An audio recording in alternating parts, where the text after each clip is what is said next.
আওয়ামী লীগের মধ্যে তো কোনো অনুশোচনা নাই, এইটাই হলো ভাই এবং সবথেকে আমরা গুরুত্বপূর্ণ দেখছি ব্যাপার। যে এখনো তিনি দিল্লিতে বসে ধরে ফেল, লিস্ট কর, মেরে ফেলবো, এই করবো, মানে কালকেই একটা ভিডিও, ওনার অডিও কল শুনলাম, উনি বলতেছে এবার বাংলাদেশ সাফ করে ফেলবো। তো আমি আপনার মাধ্যমে আজকে আবারও বলি, দেখেন আপনি স্পেসিফিকলি খেয়াল করেন, আমরা গত 1-1.5 বছরের অ্যাক্টিভিজমে আমরা ওভারঅল যত মানুষ আওয়ামী লীগ করে তাদের সবাইও আমরা কোনোদিন গালিগালাজ করি নাই। ইভেন আমি বলতে পারবো আমরা এত রাফ অ্যান্ড টাফ একটা জায়গা থেকেও আমরা সব থেকে বেশি কথা বলছি আওয়ামী লীগের বিরুদ্ধে, মিথ্যা মামলার বিরুদ্ধে।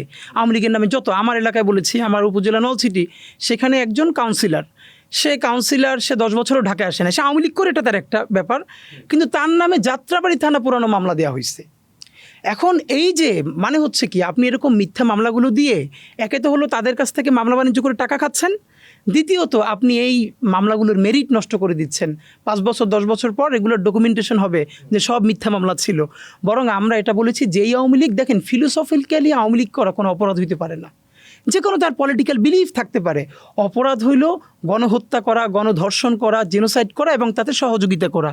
যে এই আওয়ামী লীগ হত্যা করে নাই, গুম করে নাই, ধর্ষণ করে নাই, টাকা পাচার করে নাই, তাকে তো আমি কোনো মিথ্যা মামলার আসামি দেখতে চাই না, এবং এটা তার সাথেও জুলুম।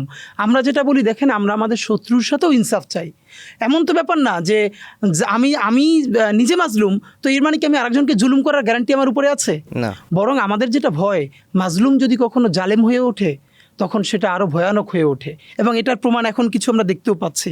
ধরেন যে সারা দেশে কত মিথ্যা মামলা হয়েছে না। এখন এই কালচারটা কেন হয়েছে? আওয়ামী লীগ কী করেছে, ওই যে গায়েবী মামলা দিয়ে সেখানকার বিএনপি জামাতের নামে শত শত মানুষের নাম ঢুকিয়ে আজীবন তাদের কাছ থেকে টাকা পয়সা খাইছে।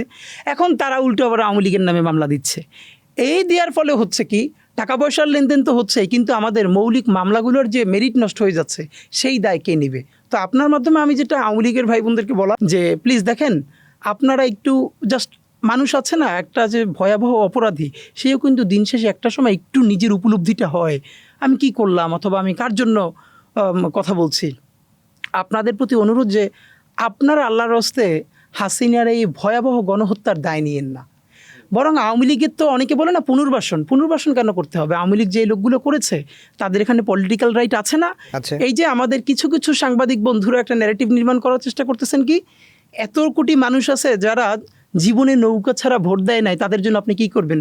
এটা তো হলো কেমন ব্যাপার জানেন? এটা একটা কেমন দাবি আমি আপনারা বলি। ধরেন, এটা আপনাকে নাম করেই বলি, ধরেন আপনি একজন প্রফেশনাল কিলার।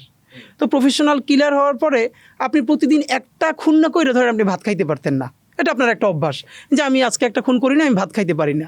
হঠাৎ করে দেশে আইন শৃঙ্খলা প্রতিষ্ঠিত হয়েছে, এখন আপনি তো খুন করতে পারতেছেন না, তো এখন তো আপনার ভাত খাওয়া বন্ধ হয়ে গেছে। তো এখন আপনার মা বা বাবা, সরকার একটু বলবে আমার ছেলেটার একটু খুন করতে দেয়, নইলে ভাত খাইতে পারতেছে না, বা এটা কেমন কথা? ফ্যাক্ট হইল, আমরা যেটা বলতে চাই যে আপনি যেই আওয়ামী লীগ গণহত্যা করে নাই তারা নতুন দল করুক, অন্য দলও তারা যোগ দিক, কোনো সমস্যা নাই তো, কেন দিতে পারবে না? যদি সে কোনো গণহত্যায় অংশ না নিয়ে থাকে তাহলে মানে হোয়াটস রং যে সে বিএনপি করতে পারবে না, সে জামাত করতে পারবে না, সে এনসিপি করতে পারবে না, তাকে স্পেস দেন, অথবা সে নিজেই দল করুক আরও 2-4টা। কিন্তু ওই যে তার মার্কা নৌকাই লাগবে, এইটাই হলো এখানকার ভয়াবহ কাজ যেটা সামনে চলতেছে। কেন আপনার নৌকাই কেন লাগবে? মানে আপনি যেই মার্কাটা দিয়া গণহত্যার সমস্ত প্লট এতদিন সাজাইছেন, ওইটা আপনার লাগবেই লাগবে, যাতে পরবর্তীতে ওই গণহত্যাগুলোকে আপনি লেজিটিমেসি দিতে পারেন।